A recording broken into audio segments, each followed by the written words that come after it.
Bienvenidos a este podcast académico de semiología radiológica. Hoy exploraremos una de las articulaciones más fascinantes del cuerpo humano, la cadera.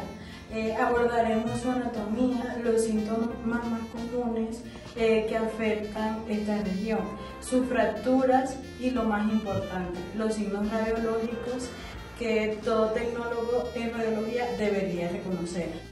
Soy Aileen Olivella junto a mi compañero Juan David Bustos. Ahora viene mi compañero Kevin Mejía. Ahora sigue mi compañero John Camacho. Hola, junto a mi compañero Ángel Bello. Y junto a mi compañero Esmil Pulido. Bueno, nosotros les vamos a hablar sobre las fracturas de cadera. Las fracturas de cadera representan una de las lesiones más importantes dentro del área de la ortopedia y de la emergencia médica. Afectan a adultos mayores debido a osteoporosis y a caída de baja energía, pero también podemos presentar en jóvenes por traumatismos de alta intensidad. Estas lesiones generan dolor severo, incapacidad funcional inmediata y un alto riesgo de complicaciones, por lo que requiere una valorización y manejo oportuno. Comprender su clasificación, causas, diagnósticos y tratamientos es fundamental para brindar una adecuada y mejorar el pronóstico del paciente.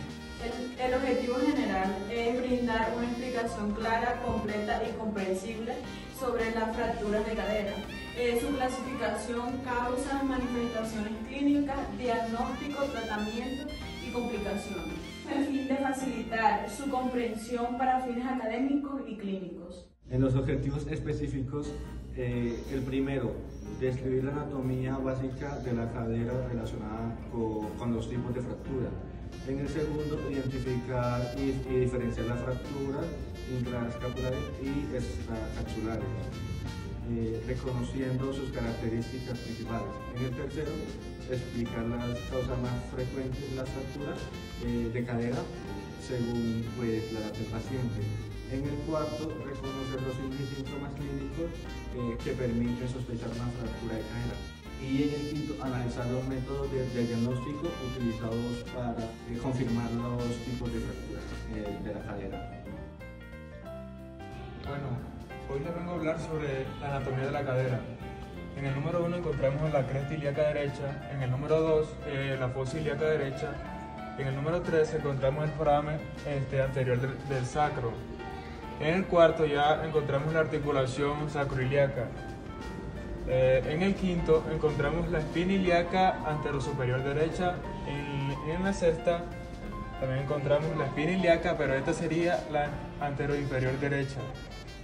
Ya la séptima sería como la espina ciática, aquí en la 8 el pubis, aquí en la 10 el isquion, 11 encontramos también tuberosidad isquiática, la 9 agujeros obturadores, sínfisis púbica, aquí encontramos el coxis, fémur. El número 15 encontramos el trocante menor, que sería del fémur izquierdo, trocante mayor izquierdo, cuello anatómico del fémur izquierdo, cabeza femoral, y el 19 que sería el acetábulo, donde articula el fémur. Ok, ahora les vengo a hablar sobre la anatomía de la cadera. La articulación de la cadera es una de las más grandes y estables del cuerpo. Esta está diseñada como para soportar todo el peso corporal. Esta articulación es la coxofemoral. Esta es una articulación sinovial. Les voy a explicar cómo las partes del fémur. Cabeza femoral es la porción superior y esférica del fémur que se articula con la pelvis. Nos estamos refiriendo a esta. Esta sería la cabeza femoral.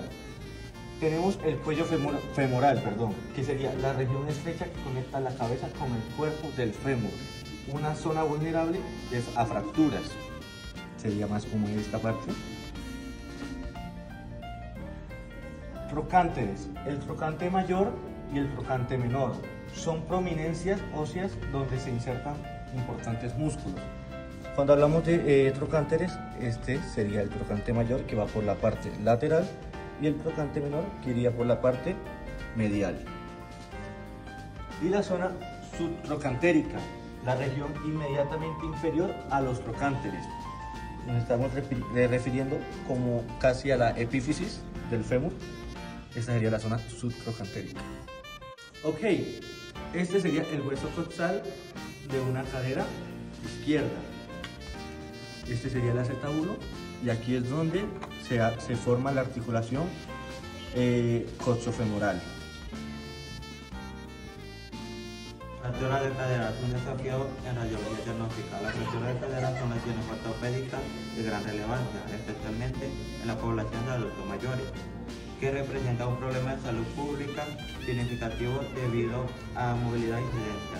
Bueno, pues en esta presentación le hablaremos más que todo sobre los aspectos fundamentales de la fractura de la cadera, lo cual es la anatomía, por ejemplo, también su tratamiento, la parte crucial que sería el papel, que es el desarrollo de las imágenes diagnósticas. Vamos a evidenciar todo esto en nuestra presentación. Fracturas intracapsulares o intraarticulares. Bueno, quiere decir que son fracturas que suceden entre la articulación de la cadera y bueno, esta es una fractura que se localiza dentro de la cápsula articular que rodea la cadera. Son particularmente desafiantes debido a que pueden comprometer el suministro sanguíneo a la cabeza femoral. Bueno, se dividen como subcapitales, transcervicales y basicervicales. Bueno, riesgo vascular. Bueno, el principal riesgo de las fracturas intracapsulares es la interrupción del riesgo sanguíneo, lo que puede llevar como a una complicación más grave, conocida como necrosis avascular de la cabeza femoral. Bueno, esto impacta directamente la elección del tratamiento. Bueno, las fracturas intertrocantéricas son las fracturas que suceden entre el trocánter mayor y el trocánter menor. Luego tenemos las fracturas subtrocantéricas, que son las que ocurren directamente entre el trocánter menor, más o menos 5 centímetros, más abajo del trocánter menor. Bueno, yo le hablaré sobre el signo y síntoma que se encuentra en la cadera. El primero es dolor intenso. Es localizado en la región inguinal. Este es a menudo insoportable porque dolería mucho a la hora de mover la coxofemoral. Bueno, aquí en la incapacidad funcional, el paciente es incapaz de apoyar la pierna o levantarla a la hora de caminar por el dolor intenso que se encuentra en esa región. Bueno, una de las características de la deformidad es que el miembro afectado al parecer es como acortado y con una rotación externa visible, especialmente en el pie. También puede haber tumefacción, que es como una hinchazón, y también esquimosis, que es hematoma. Bueno, fracturas ocultas. Bueno, aquí el dolor es el único síntoma que se encuentra evidente. No se encuentra desplazamiento o un tipo de deformidad. Estas fracturas requieren un diagnóstico más avanzado para poder encontrar qué es lo que tiene el paciente. Bueno, proyecciones básicas de la cadera. Tenemos una proyección AP de pelvis. ¿Para qué sirve? Bueno, es una proyección inicial y más importante. Permite evaluar la morfología general de la articulación coxofemoral, la pelvis y la posición del fémur. ¿Útil para qué? Para detectar fracturas de la cabeza, cuello o trocánteres. También tenemos las displasias y alteraciones del acetábulo, artrosis y cambios degenerativos, luxaciones o subluxaciones.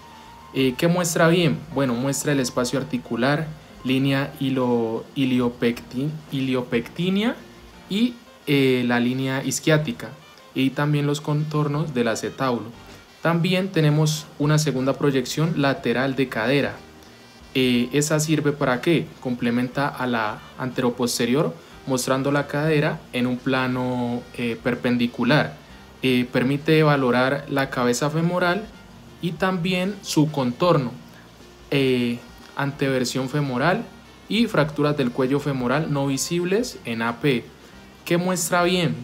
Bueno, muestra bien la relación de la cabeza y el cuello, también la superficie articular y un desplazamiento posterior o anterior de las fracturas. Luego pasamos a las proyecciones especiales en trauma. Bueno, estas proyecciones se usan principalmente para evaluar como las paredes y columnas del acetábulo, que sería tendríamos una proyección inlet, que esta nos sirve para evaluar el anillo pélvico y el desplazamiento anteroposterior. ¿Útil para qué? Para fracturas de pelvis anteriores, también lesiones del anillo pélvico, sacro y ramas púbicas. Sirve para detectar una rotación o un ensanchamiento de la pelvis. ¿Qué muestra bien? Bueno, muestra bien el contorno del anillo pélvico, el sacro visto desde arriba y una relación sacroilíaca. Luego tenemos la proyección Owlet, que esta nos sirve como para complementar la inlet, mostrando desplazamientos verticales, importante en fracturas verticales del sacro, rupturas de ligamentos posteriores y también una inestabilidad vertical de la pelvis. ¿Qué muestra bien? Pues muestra bien los forámenes sacros, la altura del sacro y posición vertical de los fragmentos. Luego pasamos a la proyección alar, que esta nos sirve para ¿qué? Para mostrar la columna posterior y la pared posterior del acetábulo. Es fundamental en fracturas de la pared posterior y luxaciones posteriores de la cadera y fracturas de la columna posterior. ¿Qué nos muestra bien? Nos muestra bien la ala ilíaca, por eso es alar, y la ilioisquiática, y el borde posterior del acetábulo. Y luego tenemos una proyección obturatriz, que esta nos sirve para mostrar la columna anterior y la pared anterior del acetábulo, útil en fracturas de la columna anterior y fracturas del pubis y ramas isquiopubianas. ¿Qué compromete? Compromete el borde acetabular anterior, que muestra bien el agujero obturador casi de frente, y por eso el nombre.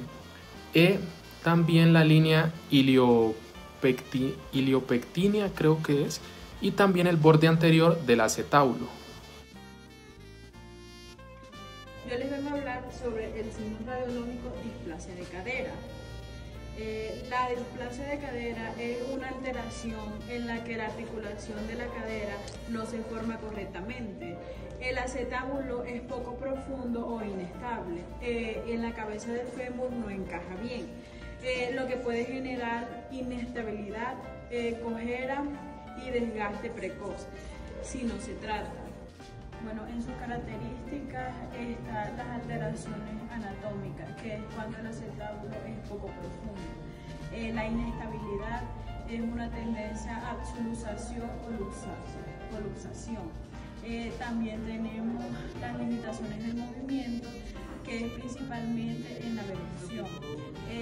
Asimetría visible, que es cuando una pierna está más larga que la otra, y dolor. Que dolor cuando aparece en adolescentes y adultos. Dolor inguinal y cojera.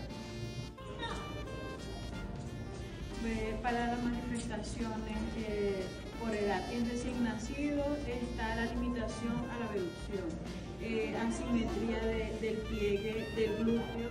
En latente está la dificultad para abrir las piernas y una pierna aparentemente más larga que la otra. En niños que ya caminan.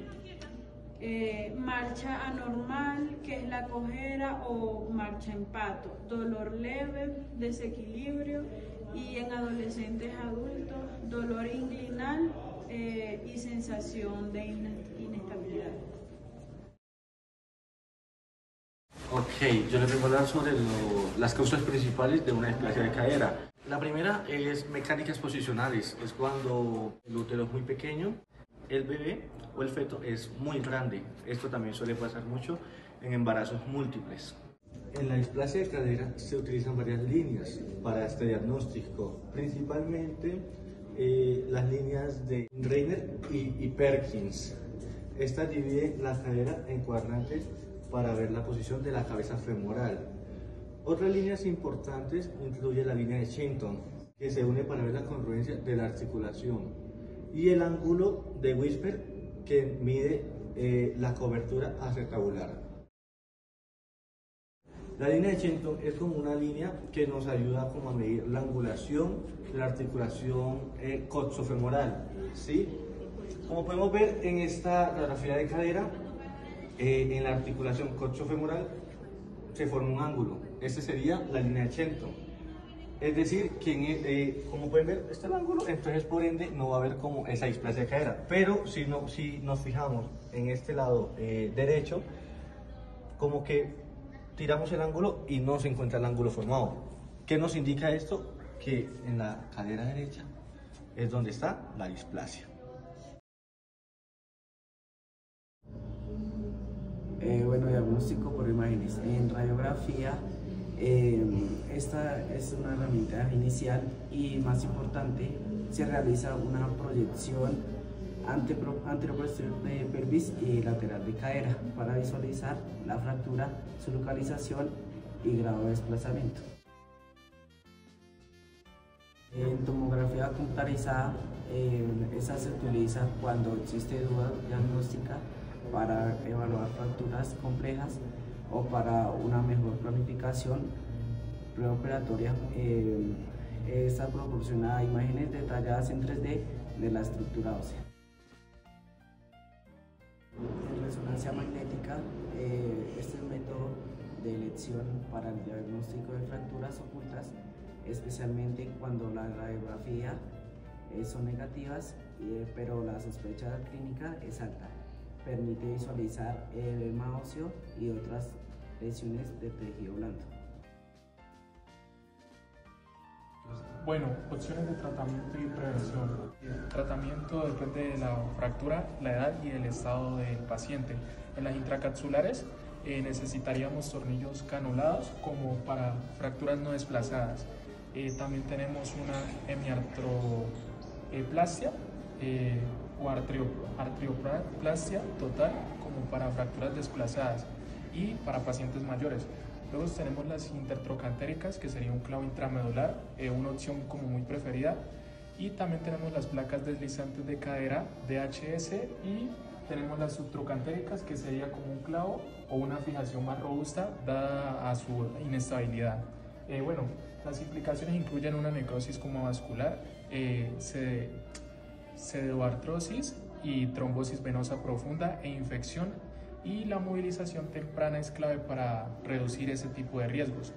Bueno, para la prevención, la prevención es fundamental para reducir la incidencia de estas graves lesiones. Obviamente sería con ejercicios y fortalecimientos para mantener una masa muscular y un buen equilibrio. Tratamientos de osteoporosis, que serían medicamentos y suplementos como calcio y vitamina D. También sería adecuar el lugar y eliminar obstáculos y mejorar la iluminación e instalar barras de apoyo.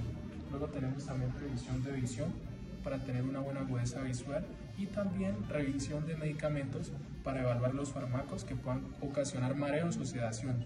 Y estas cosas son las que ocasionan que las personas de edad avanzadas puedan tener caídas o pueden ocasionar las fracturas de cadera.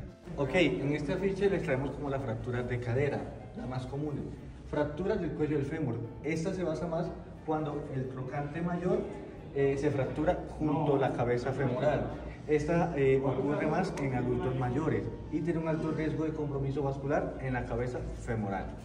Bueno, aquí luego tenemos las fracturas intertrocantéricas. Son fracturas, intertrocantéricas quiere decir fuera de la articulación de la cadera, o extracapsulares también, que se localizan entre el trocánter mayor y el trocánter menor. Suelen tener un buen aporte sanguíneo y un mejor pronóstico de consolidación. Las fracturas intraarticulares. Estas comprometen como la superficie articular de la cadera. Estas afectan mucho la articulación y aumentan mucho el riesgo de artrosis postraumática. Bueno, luego tenemos aquí las fracturas subtrocantéricas. Son fracturas que se encuentran por debajo del trocánter menor, más o menos 5 centímetros distalmente de él, del trocánter menor, en la región metafisodiafisiaria del fémur. Suele ser inestable y de manejo quirúrgico.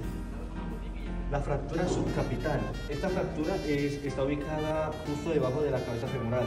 Esta tiene un alto riesgo de necrosis vascular por afectación de irrigación. Bueno, acá luego tenemos una fractura basicervical. Obviamente estas son parte del cuello del fémur. Es una fractura situada en la base del cuello femoral justo antes de la región intertrocantérica, que combina una característica de fracturas intracapsulares. Intracapsulares es que son fracturas en la articulación de la cadera. Y con esta concluimos que es la fractura transcervical. Esta fractura atraviesa la porción medial del cuello femoral. Esta, al ser intercapsular, tiene mucho riesgo elevado pues, de afectar como la irrigación de la cabeza femoral y desarrollar necrosis vascular. Bueno, ahora para finalizar está la conclusión. En conclusión se puede decir que este proyecto se realizó para tener un mayor conocimiento sobre la anatomía de la cadera, incluyendo patologías y el saber de todas sus partes. Mis compañeros y yo pudimos tener un mayor aprendizaje al respecto sobre la cadera, ya que pues aprendimos diferentes cosas que no sabíamos al respecto. Por ejemplo, el signo patológico que fue el de la displasia que nosotros proyectamos. Sin embargo, también en nuestro proyecto incluimos un póster que sería este que está acá abajo. Y pues, sí, como le comentaba, para tener un mayor aprendizaje y mostrárselo al público.